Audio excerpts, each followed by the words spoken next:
Obviously, this 71 Cuda needs completely new floor pans from the firewall all the way back to the tail panel. I'm not super excited about it, but having done a few, I'm not that scared either.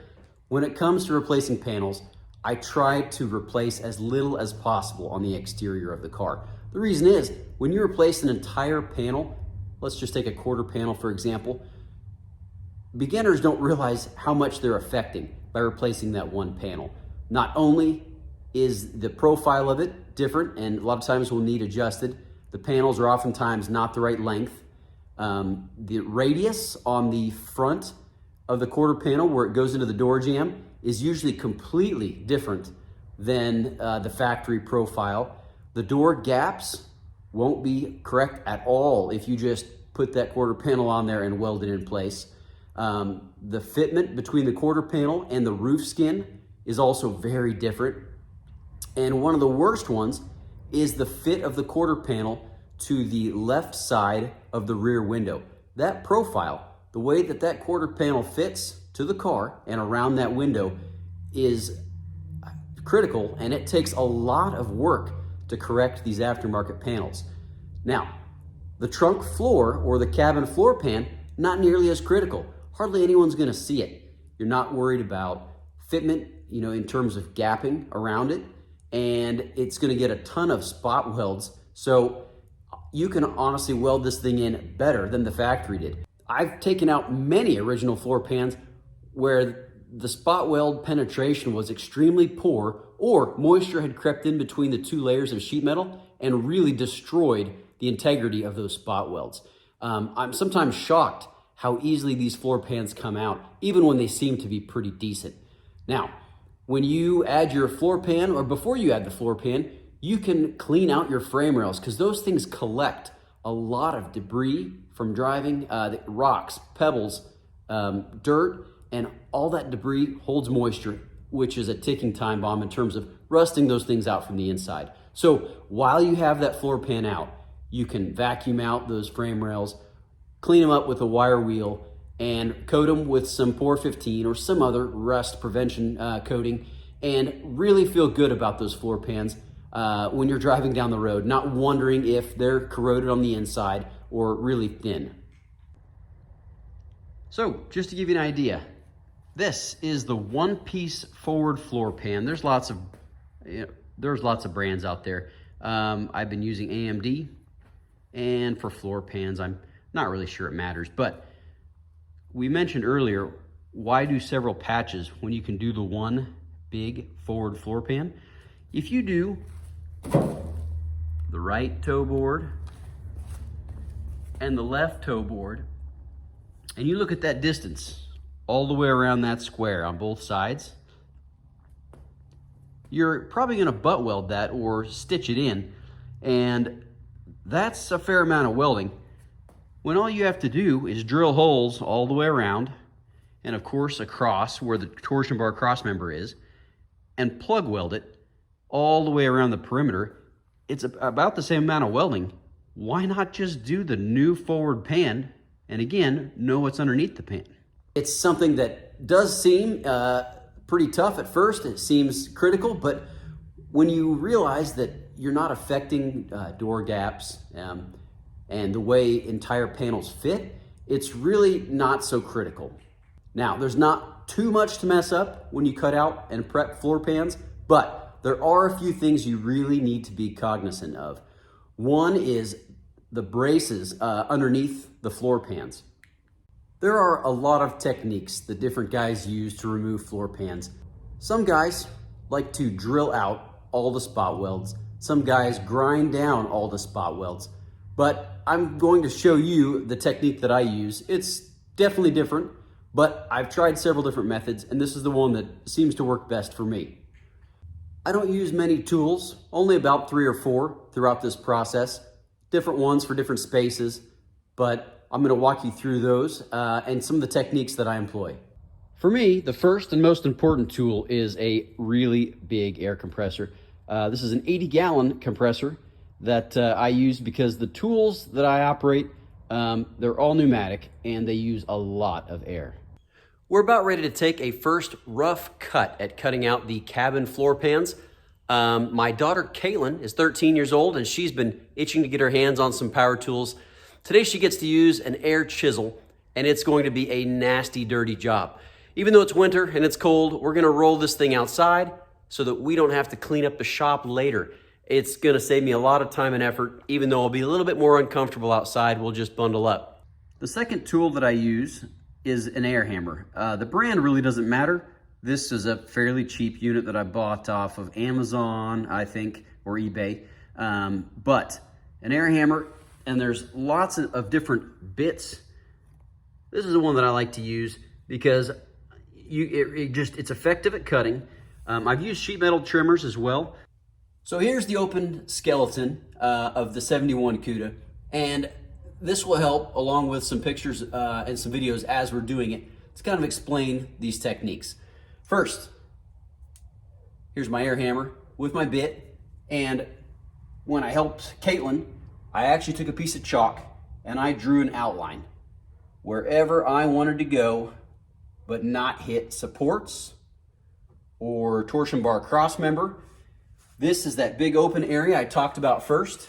So we cut out chunks, some spans out here, and that opened up space for us to step into these gaps and have more space to operate and be closer to the sheet metal, be a little bit more comfortable as we do it.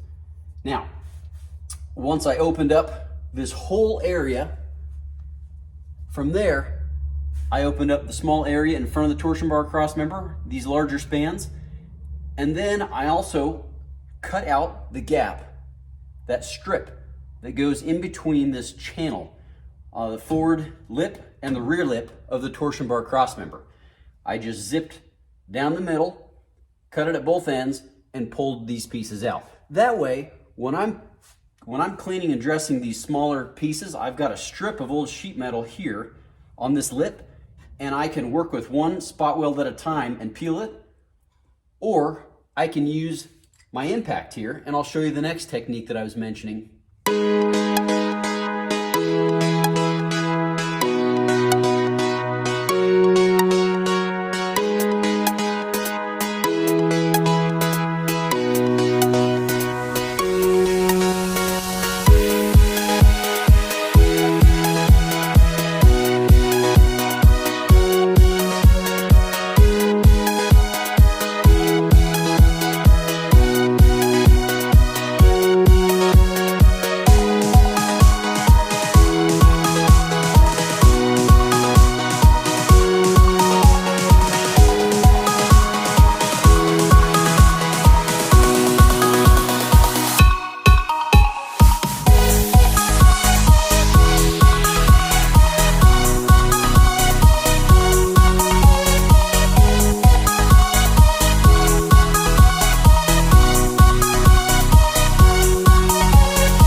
Now, there's a reason that I like to leave just a little bit of margin around everything, and that's because I use that lip to actually help me peel up that strip of remaining sheet metal that remains on the lip of the torsion bar cross member or along the sides.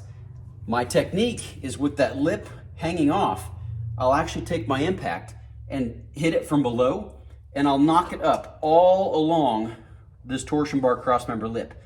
So I knock it all the way up and it begins to break the spot weld. Then I'll hit the spot weld, that strip of sheet metal from the side, and it will usually break that spot weld and peel up. Then I hit at the next spot weld and it breaks the spot weld and peels up. And within a matter of a couple minutes, I can completely knock this entire strip of sheet metal loose. It does leave just a little bit of material that needs to be shaved down, but it's so much more convenient and a lot less time than drilling each spot weld or grinding down each spot weld.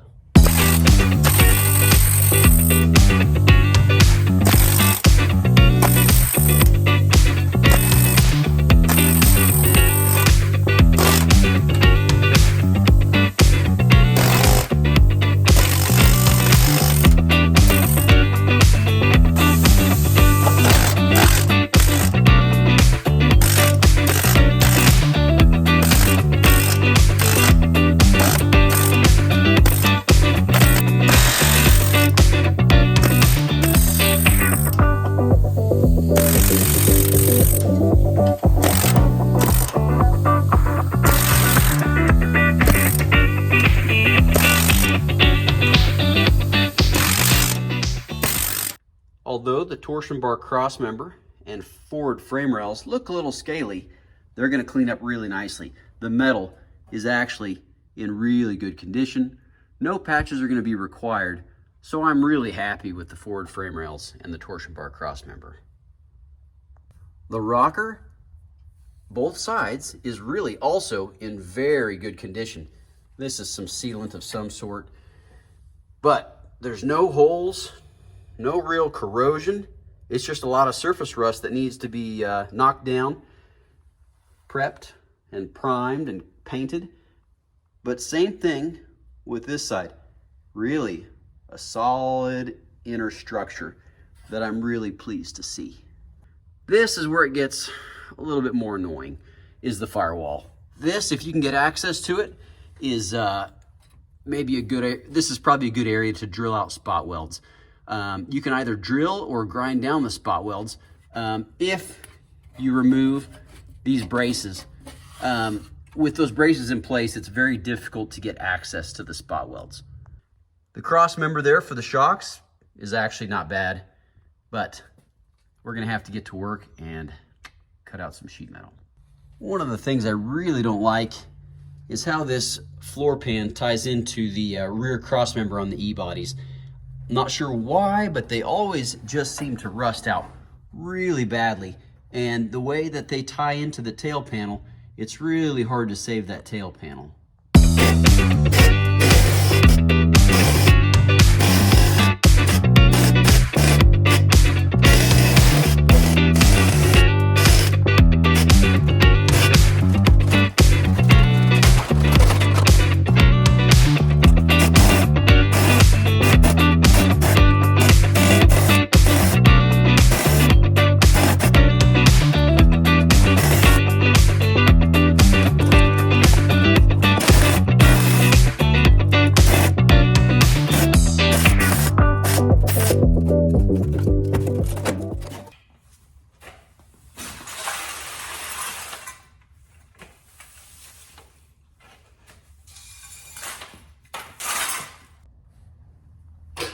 Got a few nice little souvenirs here,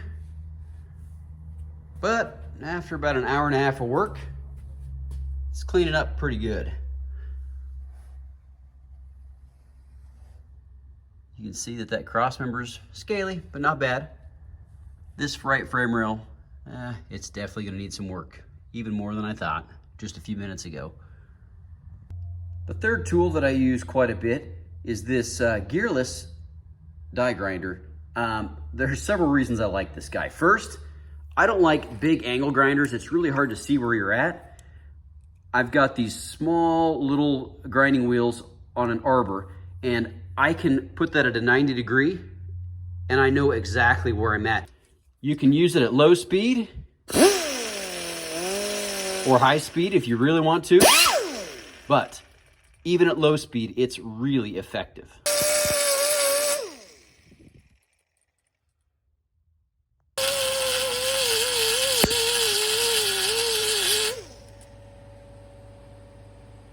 Well, that is all the demolition we've got for this episode.